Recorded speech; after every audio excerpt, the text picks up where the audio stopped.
तो 5 बड़ी खबरें हमारे तमाम सहयोगी आपके सामने लेकर आएंगे, लेकिन सबसे पहले बात करेंगे प्रधानमंत्री नरेंद्र मोदी के ऐतिहासिक कार्यक्रम की, वो भी यूएई में। जी हां, ऐतिहासिक दौरा। अरबी भाषा में ऐलान मोदी का मतलब है हेलो मोदी। ये लफ्ज हर यूएई में रहने वाले स्थानीय लोगों और वहां रह रहे भारतवासियों की जुबान पर है और ये यात्रा कई मायनों में ऐतिहासिक। आपसी रिश्तों को मजबूती प्रदान करने के साथ साथ पीएम मोदी 14 फरवरी यानी कल अबू धाबी के में जो भव्य मंदिर है, हिंदू मंदिर, उसका उद्घाटन करेंगे और इसके साथ ही दोनों देशों के साथ कई मुद्दों पर साथ मिलकर काम करने की तैयारी होगी। लेकिन पीएम मोदी के इस यूएई दौरे का न सिर्फ राजनीतिक बल्कि सांस्कृतिक महत्व भी है। पीएम मोदी ने इस बारे में बाकायदा ट्वीट भी किया। जी हां, अपने दौरे पर रवाना होने से पहले प्रधानमंत्री मोदी ने सोशल मीडिया पर लिखा कि मैं 13-14 फरवरी तक आधिकारिक यात्रा पर संयुक्त अरब अमीरात और 14-15 फरवरी तक कतर की यात्रा कर रहा हूं। 2014 के बाद ये यूएई की मेरी 7वीं और कतर की दूसरी यात्रा होगी। पिछले 9 सालों में व्यापार और निवेश, रक्षा और सुरक्षा, खाद्य और ऊर्जा सुरक्षा के साथ ही शिक्षा जैसे कई क्षेत्रों में यूएई के साथ हमारा सहयोग कई गुना बढ़ गया है। हमारी सांस्कृतिक और लोगों के साथ जुड़ाव पहले से ज्यादा और मजबूत हुआ है। ये वो ट्वीट है जो प्रधानमंत्री नरेंद्र मोदी ने अपने यात्रा की शुरुआत में उससे पहले लिखा।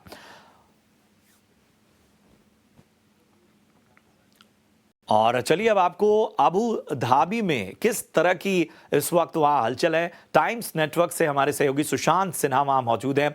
ऐलान मोदी कार्यक्रम में प्रवासी भारतीयों को वो संबोधित करेंगे। वहां प्रवासी भारतीयों में किस तरह का उत्साह है, ये जानने की कोशिश की हमारे सहयोगी सुशांत सिन्हा ने। आप लोग कहाँ से आए? मोदी कहाँ से आए आप लोग? गुजरात से हैं। गुजरात से आए। Abu Dhabi. ये ड्रेस तो आपकी बड़ी शानदार सिलवाई आपने। हमने गुजरात से ही मंगाई है। ये बताइए आज मोदी जी को देखने का एक्साइटमेंट कितना है? सुपर एक्साइटेड,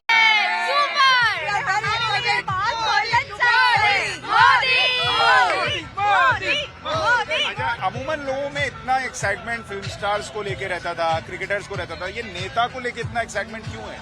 क्योंकि वो गुजरात के हैं। मोदी इटसेल्फ, उनकी वाइब अलग है। गुजरात की आन है, देश की शान है और हमारी जान है। 2024 में कितना सीट मोदी को आने वाली है? 100%, उससे ज्यादा होगा हमारे। अच्छा, वो राम लाए जो लाए हैं तो मोदी सब कुछ कर सकते हैं। यहाँ वाला मंदिर देख के कैसा लग रहा है आपको? सुपर, बहुत ही अच्छा, बहुत ही बढ़िया, बहुत अच्छा बढ़िया। मैडम ये बताइए, आप जो है नरेंद्र मोदी जी के लिए आई हैं? अरे बिल्कुल बिल्कुल बिल्कुल, हम 48 ईयर्स से दुबई में रहते हैं। लास्ट टाइम भी मोदी जी आए थे, तभी भी मेरे को नी का ही प्रॉब्लम था। अभी इतना दिल जिगर इतना खुश है कि मोदी जी हमारे अबू धाबी में आ रहे हैं, हमारे लिए, हमें इंडियंस को रिप्रेजेंट करने के लिए। मैं अपनी खुशी का कोई बयान नहीं कर सकती। अच्छा, एक बात और बताइए, आप 48 साल से यहाँ पे रह रही हैं। हाँ। पिछले 10 साल में हाँ। जो आपने भारत में काम देखा है और जो यहाँ पर आप लोगों को लेकर यहाँ के लोकल लोगों का नजरिया है, क्या वो चेंज हुआ है? अरे बहुत ज्यादा, मतलब इतना प्रशंसनीय है कि मैं उसको बयान नहीं कर सकती हूँ। अभी जब इंडिया जाते हैं, इतना क्लीन, कोई करप्शन नहीं, सब खुश है। और यहाँ पे तो हम लोग तो दिल से दुआ करते हैं कि मोदी जी अब की बार 400 पार। तो देख सकते हैं प्रवासी भारतीयों में किस तरह का गजब का उत्साह और जोश नजर आ रहा है प्रधानमंत्री नरेंद्र मोदी के स्वागत के लिए। और पीएम मोदी के यूएई दौरे का एक और बड़ा आयाम है दोनों देशों के बीच जुड़ने वाला ऐसा सांस्कृतिक संबंध जो इतिहास में एक नई इबारत लिखेगा।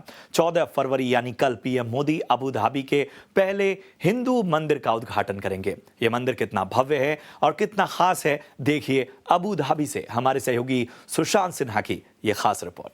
हम आपको मंदिर की उस जगह पर ले आए हैं जिसका आपको इंतजार था कि मंदिर सामने से कैसा दिखता है। तो ये उस मंदिर का द्वार है और सामने अगर आप देखेंगे आपको दरवाजा जो दिख रहा है उसमें सोने का दरवाजा नजर आ रहा है। जैसे आपने अयोध्या में राम मंदिर में देखा है वैसे ही यहाँ सोने का दरवाजा है। और 2 मूर्तियां जो हैं वो अभी ढकी हुई दिख रही हैं क्योंकि अभी प्राण प्रतिष्ठा नहीं हुई है, जो कि 14 तारीख को होनी है।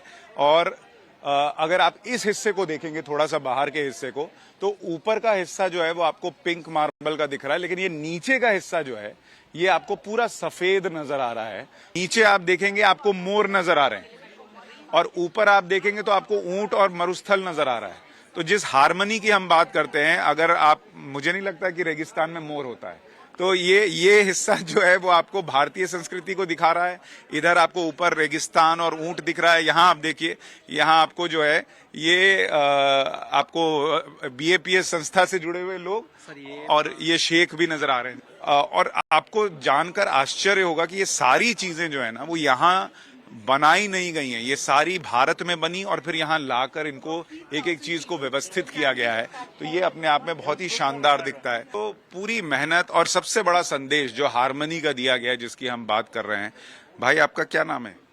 मेरा नाम आजाद मियाँ। आजाद मियाँ, आपने यहाँ क्या, अभी आप इलेक्ट्रिक का काम यहाँ पे आप कर रहे हैं? जी, हम इलेक्ट्रिकल का काम भी कर रहे हैं, हम सार्वजनिक भी कर रहे हैं। अच्छा, यहाँ पे लोगों को कैसा लग रहा है ये मंदिर बना तो? माशाल्लाह जबरदस्त लग रहा है। माशाल्लाह जबरदस्त लग रहा है।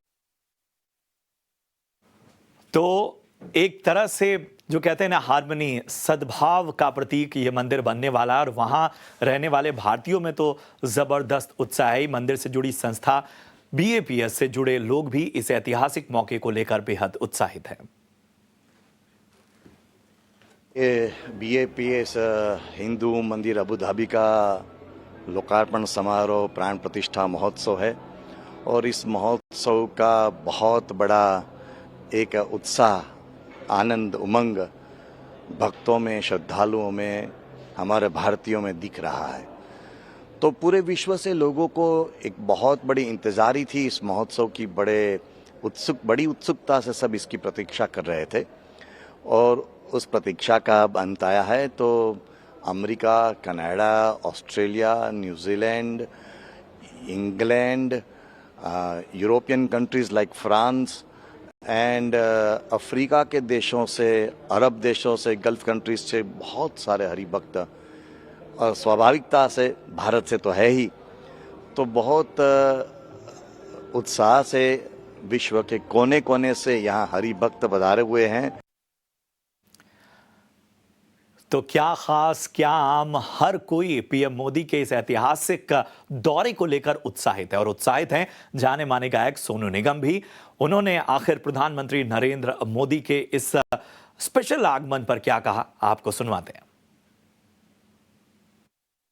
ये तो मंदिर से बहुत इसका स्थान मैं तो और भी कहूँगा, क्योंकि ये एक सर्वधर्म समागम का एक बन चुका है और ये इतना अद्वितीय है, इसके सामने कुछ शब्द कहने के लिए है भी नहीं। हमारा सौभाग्य अच्छा है कि हम यहाँ पर इसके दर्शन अभी कर पाए हैं। सारी दुनिया इसको करने वाली है दर्शन परसों के बाद में। प्रधानमंत्री की सद्भावना से, उनकी जो गुडविल है उसकी वजह से सब यहाँ पर हो पा रहा है, बहुत खुशी की बात है। तो सतरंगी सांस्कृतिक संबंध और मजबूत राजनीतिक संबंध, PM मोदी के ऐतिहासिक UAE दौरे का दोनों देशों के रिश्तों के लिहाज से बहुत ही बड़ा मायना है। चलिए इसको समझते हैं हमारे सीनियर एडिटर राजेश कुमार सिंह से। राजेश जी, ये तस्वीरें अपने आप में एक अलग तरह का उमंग, उत्साह भर रही हैं और ये एक नई इबारत लिखने वाली हैं। आपने तमाम जो वर्षों में बहुत करीब से भारत और UAE संबंधों को देखा है, आपके लिए इस क्षण के और इस पहल के क्या मायने हैं? इस ऐतिहासिक जो एक इबारत लिखी जा रही है उसके क्या मतलब है? जी हाँ, अपने कार्यकाल में मोदी 7वीं बार UAE जा रहे हैं और UAE के साथ साथ वो 2 दिन के लिए कतर भी जाएंगे। वहाँ पे उनके भी इंगेजमेंट में सबसे बड़ा चीज़ तो ये है कि वो अबू धाबी में पहला हिंदू मंदिर का इनॉग्रेशन करेंगे। इसके अलावा इंडियन कम्युनिटी को एड्रेस भी करेंगे। अगर आप डिप्लोमेटिक लेवल पे देखें तो डिप्लोमेटिकली आप देखिए तो कल परसों ही जो 8 नेवी ऑफिसर्स की रिलीज़ हुई है, ये भारत का एक बहुत बड़ा डिप्लोमेटिक विन माना जाता है और UAE के साथ भारत के रिश्ते को अच्छा बनाता है। अगर आप ट्रेड रिलेशंस की बात कीजिए तो 2023 में भारत ने UAE के साथ FTA यानी फ्री ट्रेड एग्रीमेंट साइन किया था, जिसका काफ़ी फ़ायदा दोनों देशों को हो रहा है। चाहे आप देखिए बहुत सारी चीज़ें, चाहे वो टेक्सटाइल में हो, डिफेंस में हो या फिर फार्मास्यूटिकल के क्षेत्र में हो, दोनों देशों में बायलैटरल ट्रेड जो है वो कई गुना बढ़ गए हैं पिछले 1 से 1.5 सालों में ही, और आगे जाकर ये ट्रेड और ज़्यादा बढ़ सकते हैं। अगर आप देखिए तो G20 के दौरान एक UAE के साथ पाइपलाइन बिछाने का भी एग्रीमेंट साइन हुआ था। तो इन सभी चीज़ों को देखते हुए पहली बार ऐसा हो रहा है कि यूनाइटेड अरब एमिरेट्स के साथ भारत का रिश्ता, चाहे वो ट्रेड का रिश्ता हो, डिप्लोमेटिक रिश्ता हो, या अगर आप देखिए रिलीजन के लेवल पे भी देखिए तो फर्स्ट हिंदू टेम्पल का इनॉग्रेशन वहाँ हो रहा है। तो ये काफ़ी बड़ा है और मोदी अपने इस 2 दिनों के दौरान वो ना सिर्फ यूएई जाएंगे, वह कतर में भी उनके प्रोग्राम है और कतर के साथ भी हमारे रिलेशंस पिछले कुछ सालों में काफ़ी अच्छे हुए हैं। बिल्कुल, बहुत बहुत शुक्रिया करेंगे राजेश जी इस खास विश्लेषण के लिए। और ये रिश्ता मजबूत से और मजबूतर होता जा रहा है जिसकी तस्वीरें आज हम देख रहे हैं। चलिए यहाँ रुकेंगे एक छोटे से ब्रेक के लिए। ब्रेक के उस पार भी अहम खबरें आपका इंतजार कर रही हैं, आप बने रहिए हमारे साथ।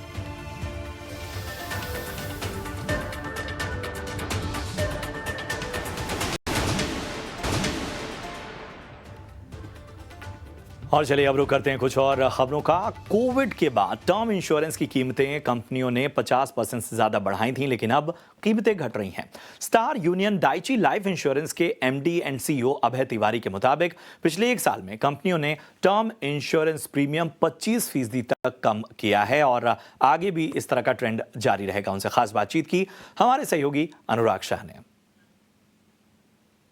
हमारे साथ खास बातचीत के लिए मौजूद है Star Union Daiichi Life Insurance के MD and CEO Abhay Tiwari. Sir, आपसे मैं यही समझना चाहूंगा, अब जो टर्म इंश्योरेंस की प्राइसिंग है वो पिछले साल के मुकाबले कितनी कम हो रही है और क्या आगे भी हम देखेंगे कि इसमें कमी देखने को मिलेगी जिससे लोग जो है टर्म इंश्योरेंस लेने आएंगे? देखिए, कोविड के बाद प्राइसिंग 50 से 100% तक बढ़ गई थी, बट अभी सारे इंश्योरर्स, री इंश्योरर्स सभी ने कम करना शुरू कर दिया है। तो I think you will see अभी आने वाले समय में आपको काफ़ी रेट्स बेहतर मिलेंगे।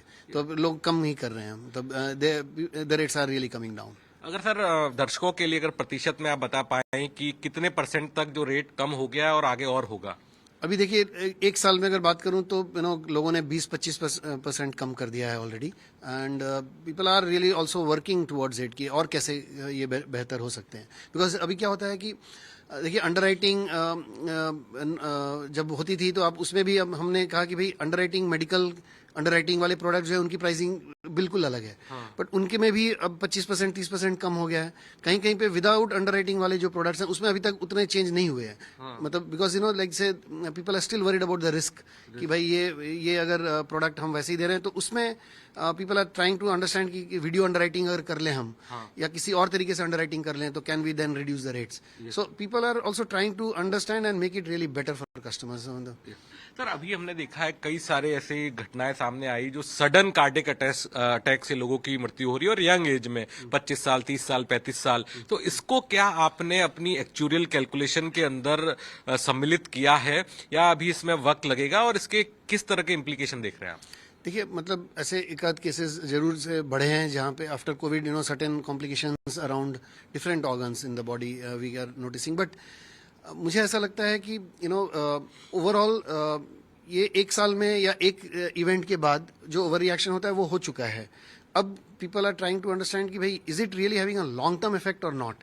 मतलब डिड कोविड के होने की वजह से has our immunity and has our things come down actually, and are we going to experience higher mortality?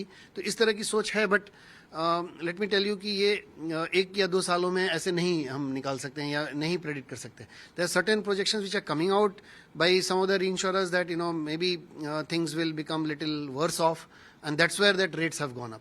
But देखिए, रेट्स मुझे लगता है कि ओवर रिएक्शन में काफी ज्यादा बढ़ गए थे, तो अभी वहां से कम ही हो रहे हैं। चलिए बढ़ते हैं अगली खबर की ओर। एमसीएक्स में आज जिस तरह से ट्रेडिंग समय पर शुरू नहीं हो पाई, इससे एक्सचेंज के कामकाज पर सवाल उठे। आखिर क्यों ऐसा हुआ और इसकी जिम्मेदारी कौन लेगा? खबर की डिटेल्स को समझते हैं मेरे सहयोगी विश्व मोहन से। विश्व मोहन, लंबे वक्त तक आज ट्रेडिंग हॉल्ट रही, क्या वजह बताई जा रही है? आज दिन भर बड़ी हलचल रही इसे लेकर।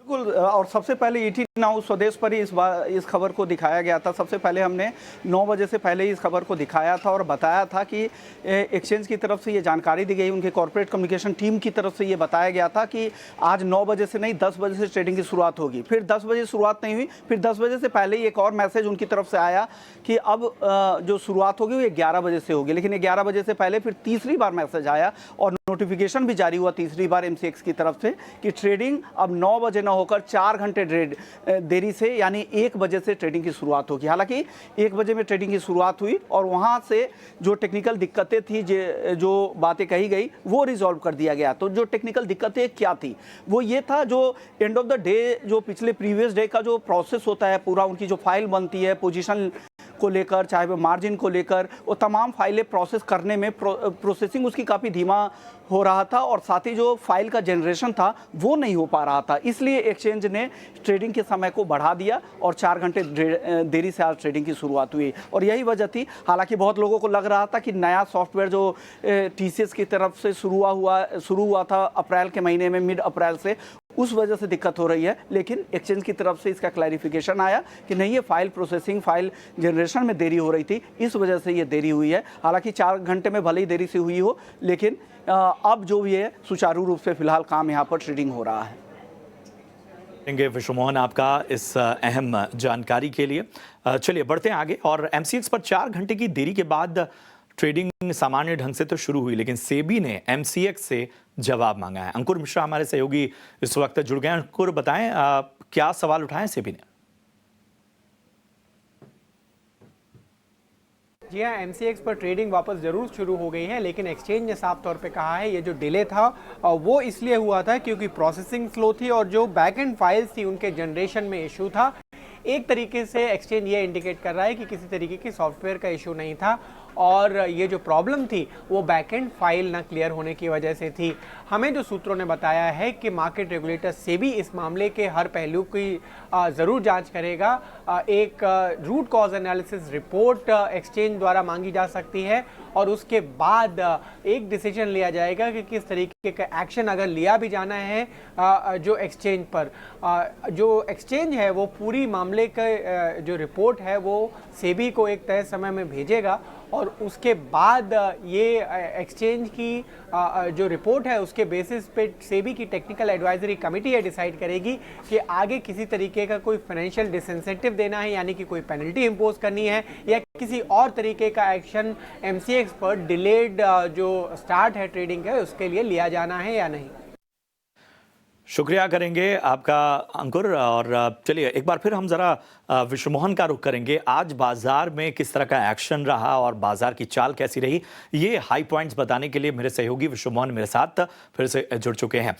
विश्व मोहन, जरा बताइए कि आज बाजार में रिकवरी और मंगल ही मंगल था, जरा हाई पॉइंट्स बताइए, क्या कुछ रहा आज बाजार में एक्शन? बाजार में आज का दिन काफ़ी उतार चढ़ाव भरा रहा। बाजार एक समय लाल निशान में भी दिख रहा था, लेकिन वहाँ से अच्छी रिकवरी आई।